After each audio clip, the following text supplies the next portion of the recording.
tema van hierdie podcast is die boek van Openbaring. Die keuse tussen lig en duisternis. Nou julle, dit is nou eintlik vir my wonderlik hoe God my vandag gelei het om hierdie episode te doen. Want ek kan nou terugkyk en ek kan sien hy was al weke lank besig om my voor te berei, om my te leer en om vir my wysheid te gee om sy woord te verstaan. En ek het oor Prediker gelees waar hy sê alles kom tot niks. Ek het oor Spreuke gelees, 'n boek vol wysheid wat ons leer hoe om volgens God se wil te lewe. En ek het ook oor Johannes gelees, die man wat saam met Jesus geloop het, wat sy wonderwerke gesien gebeur het. En ek kon toe nou dit alles bymekaar bring. En ek het besef hoe hierdie 3 boeke saam ons voorberei vir wat Johannes uiteindelik geskryf het in Openbaring. Want dit is dieselfde God, dieselfde stem, dieselfde waarheid. Dit is net op verskillende maniere geopenbaar. Nou, Prediker wys vir ons hoe leeg die lewe is sonder God. Spreuke wys vir ons hoe om wys te leef, hoe om gehoorsaam te bly en hoe om die regte pad te kies. En Johannes wys vir ons wat wag vir die wat in die lig bly. Nou dit is soos Prediker sê in Prediker 12 vers 13 sê hy: Vrees God en onderhou sy gebooie, want dit geld vir elke mens. En dan Spreuke herinner ons weer: Vertrou op die Here met jou hele hart en steun nie op jou eie insig nie. Ken hom in al jou weë, dan sal hy jou paaie gelyk maak. En dit lees ons in Spreuke 3 vers 5 tot 6. En dan sê Johannes: As ons in die lig wandel, soos hy in die lig is, het ons gemeenskap met mekaar en die bloed van Jesus reinig ons van alle sonde. En dit lees ons in 1 Johannes 1 vers 7. Dis hierdie 3 waarhede wat vir my begin sin maak. Nou dat ek The Book of Revelation kyk, dit is beskikbaar op YouTube, julle kan dit daar gaan search, The Book of Revelation, the full movie, gaan kyk dit. Dit is vol simboliek. Dit is vol beelde wat wys hoe God sy krag openbaar en hoe hy orde bring waar chaos was.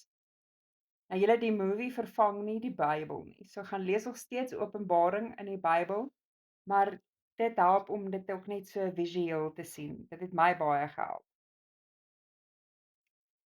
Nou, alles wat teen sy wil opstaan, alles wat mense gedoen het in rebellie teen hom, sal tot niks kom. Dit is wat dit wys in The Book of Revelation. Maar die wat in die lig bly wandel, sal saam met hom aansit aan die bruilofmaal van die Lam. Nou dit is hoekom ek sê, die boek van Openbaring is nie 'n boek van vrees nie. Dit is 'n boek van voorbereiding. Nou God wys vir ons wat kom. Nie om ons bang te maak nie, maar om ons te help kies, om nie te rebelleer nie, maar om te buig en in sy lig te wandel. Nou as jy jou waarheid voor God gaan neerlê, gee hy vir jou die geskenk van die Heilige Gees. Jou waarheid is jou sondes. As jy jou sondes voor God se voete gaan neerlê, dan gee hy vir jou die geskenk van die Heilige Gees. Wanneer jy nou ten volle op God vertrou en jouself heeltemal oorgee aan God se genade en jy vertrou ten volle op hom, dan gee hy vir jou die geskenk van die Heilige Gees. En die Gees leer jou om sy woord te verstaan. En dit gee jou wysheid. En dit help jou om reg te leef vir die toekoms van Jesus Christus. Vir die koms van Jesus Christus. En dit is soos Openbaring ook sê, in Openbaring 21 vers 4 staan daar: En God sal al die trane van hulle oë afvee, en die dood sal daar nie meer wees nie. Nou dis die belofte vir die wat gehoorsaam bly. En dis die waarskuwing ook vir die wat rebelleer teen die lig.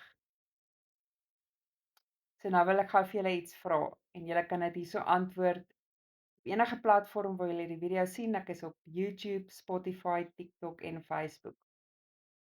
en julle kan dit in die comments antwoord. My vraag is: glo jy ons leef reeds in die tyd van Openbaring? Of glo jy dit lê nog voor ons in die toekoms? Jy kan kies tussen opsie 1, ja, ons leef reeds daarin, of opsie 2, nee, dit lê nog voor. Dink bietjie daaroor. Want elke dag bring 'n keuse om gehoorsaam te wees of om te rebelleer. Dis altyd jou keuse, free will. En Openbaring wys vir ons presies waar daardie keuse ons uiteindelik neem. So vir die van julle wat nog nie verstaan het waaroor gaan Openbaring nie, gaan lees dit en bestudeer dit, sodat jy ook voorberei kan wees vir die koms van Jesus Christus. Dankie dat julle kom luister het. Chat soon.